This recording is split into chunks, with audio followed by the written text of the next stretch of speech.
باپ کا انتقال حضور کے اس دنیا پہ قدم رکھنے سے پہلے ہی ہو گیا تھا. ابھی شکم مادر میں تھے کہ حضرت عبداللہ کا انتقال ہو جاتا ہے. در یتیم پیدا ہوئے ہیں. 6 سال کی عمر میں ابوا کے مقام پر ریت کے ٹیلے آئے تو وہاں سیدہ آمنہ کی طبیعت خراب ہو گئی، اور پھر لمحے بھی زندگی کے آخری ہیں. سیدہ آمنہ نے محسوس کر لیا کہ یہ میری آخری سانس ہے. سیدہ پاک نے حضور کے سر پہ ہاتھ رکھا اور روتے ہوئے کہا کہ بیٹا، ہر نئی چیز نے پرانا ہو جانا ہے، ہر باقی نے فنا ہو جانا ہے. میں بھی جا رہی ہوں، وَذِكْرَ بَاق وَوَلَدْتُ طُہْرًا، لیکن میرا ذکر نہیں مٹے گا، اس لیے کہ تیرے جیسا ستھرا بیٹا چھوڑ کے جا رہے ہیں. یہ آخری لفظ تھے سیدہ پاک کے کہ سیدہ آمنہ سلام اللہ علیہا کا انتقال ہو گیا. خیر، حضور ماں سے لپٹ گئے. امی آپ آگے بولتی نہیں ہیں، لیکن خاموش ہو گیا تھا چمن بولتا. حضور نے وہیں پھر اپنی ماں کی تدفین کی. تدفین کے بعد ام ایمن کے ساتھ سواری پر بیٹھ جاتے ہیں اور چمٹ جاتے ہیں ام ایمن کے ساتھ، اور وہ جا کے حضرت عبد المطلب کے سپرد کر دیتی ہیں. تو حضرت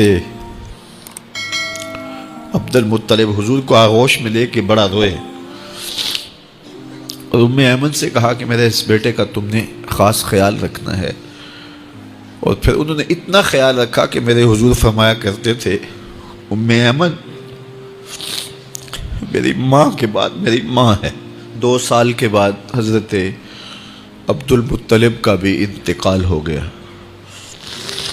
ابن حشام کے یہ لفظ سینہ چیرتے ہیں کہ جب امیر قریش کا جنازہ اٹھا تو سارا مکہ جنازے کے لیے امڑ آیا، لیکن لوگوں نے 8 سال کے ایک بچے کو دیکھا جو دیواروں سے لپٹ لپٹ کے رو رہا تھا. آج یہ سہارا بچھن گیا تھا. پھر چچا کی کفالت میں آئے. پھر ایک وقت آیا کہ وہ بھی اس دنیا کو چھوڑ گئے، اور اسی سال حضور کی اہلیہ کا انتقال بھی ہوا، اور اس سال کا نام عام الحزن، دکھوں کا سال رکھا. اہل مکہ نے جو سلوک کیا وہ کسی سے بھی مخفی نہیں ہے. پتھر مارے، گڑھے کھودے، کانٹے بچھائے، اجریاں ڈالی، اپنے گھروں کے کوڑے لا کے حضور کے گھر کے سامنے رکھ دیے.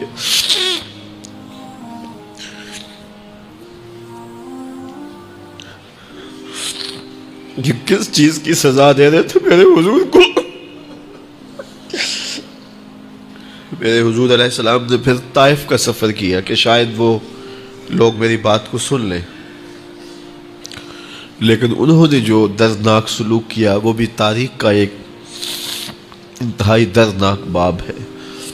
انہوں نے اوباشوں کے ہاتھوں میں پتھر دیے، اور جس راستے میں میرے حضور نے گزرنا تھا ان کو اس راستے پہ کھڑا کر دیا اور کہا ان پہ سنگ زنی کرو. اور وہ آقا کریم پہ پتھر مارتے، حضور کے پاؤں پہ پتھر مارتے. آقا کریم علیہ السلام پاؤں اٹھاتے تو وہ دوسرے پاؤں پہ مارتے. پھر حضور شدت درد سے بیٹھ جاتے تو ان کے 2 گھنڈے دائیں بائیں سے آگے بڑھتے اور حضور کو کندھوں سے پکڑ کے اٹھاتے، پھر سنگ باری کرتے.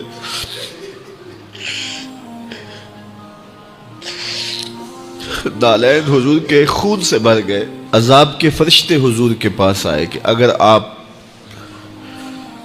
بد دعا بول دیں تو ابھی ہم ان پہاڑوں کو جوڑ دیتے ہیں اور یہ طائف کے لوگ پس جائیں گے. ان پہاڑوں کے درمیان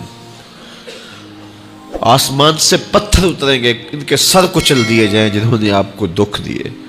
اب صحابہ جو ساتھ تھے انہیں بھی شدید آرزو تھی کہ حضور ان کے لیے بد دعا کریں، انہوں نے بڑا دکھ دیا. تو پھر حضور کے ہاتھ اٹھ گئے. صحابہ کا خیال یہ تھا کہ ابھی حضور کی زبان کھلے گی اور بد دعا کے لفظ نکلیں گے اور یہ پیس دیے جائیں گے.